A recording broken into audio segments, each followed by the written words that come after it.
अध्याय 5 श्लोक 9 भागवत गीता। प्रलपन् विसृजन् गृह्णन् उन्मिषन् निमिषन्नपि इन्द्रियान् इन्द्रियार्थेषु वर्तन्त इति धारयन्। अनुवाद: बोलता हुआ, त्यागता हुआ, ग्रहण करता हुआ तथा आंखें खोलता और बंद करता हुआ वह निश्चयात्मक रूप से जानता है कि सब इंद्रियां अपने अपने विषयों में विचरण कर रही हैं। व्याख्या: यह श्लोक पिछले श्लोक का ही विस्तार है। इस श्लोक में योगेश्वर श्री कृष्ण कह रहे थे कि ऐसा मनुष्य इंद्रियों की क्रियाओं को इंद्रियों की क्रिया ही समझता है। वह अपने को कर्ता समझ इंद्रियों की क्रियाओं को अपने द्वारा की गई क्रिया नहीं समझता है। ऐसा ही मनुष्य इंद्रियों के बिछाए गए भ्रमजाल से पार हो पाता है। जो इंद्रियों से पृथक हो जाता है वह निष्काम कर्म को उपलब्ध हो जाता है। ऐसा मनुष्य सैकड़ों कर्म करते हुए भी कर्म बंधन से मुक्त ही रहता है। इस संसार की विजय यात्रा पूरी कर ऐसा मनुष्य उस परम तक सरलता से पहुंच जाता है।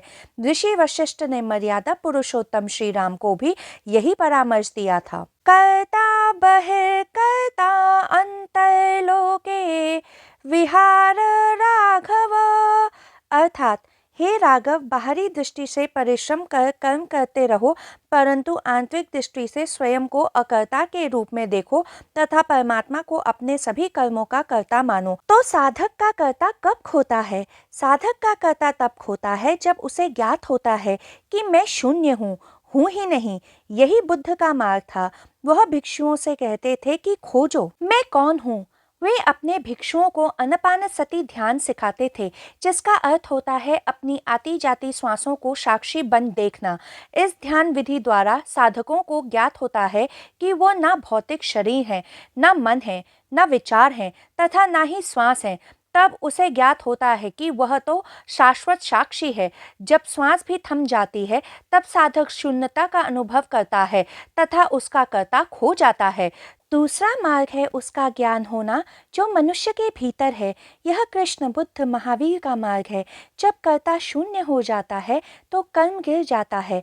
तीसरा मार्ग है मनुष्य मान ले कि उसके हाथ में कुछ नहीं है, जो कुछ हो रहा है परमात्मा की ही सहमति से हो रहा है। जब मनुष्य यह सोच अपने को पूर्णतः परमात्मा को समर्पित कर देता है तो भी कर्ता खो जाता है। ये सबको अनुभव करने के लिए मनुष्य को अपने भीतर जागरूकता लानी होगी। तो जब तक मनुष्य के भीतर जागरूकता नहीं आएगी वह इस व्याख्या को समझ नहीं पाएगा। गीता पूरी कंठस्थ करने से भी कुछ न होगा। गीता के श्लोक साधना के श्लोक हैं। यह कंठस्थ करने से नहीं, प्रतिदिन अभ्यास करने से तथा अपने जीवन में कार्यान्वित करने से ही साधक को परम तक पहुंचाते हैं।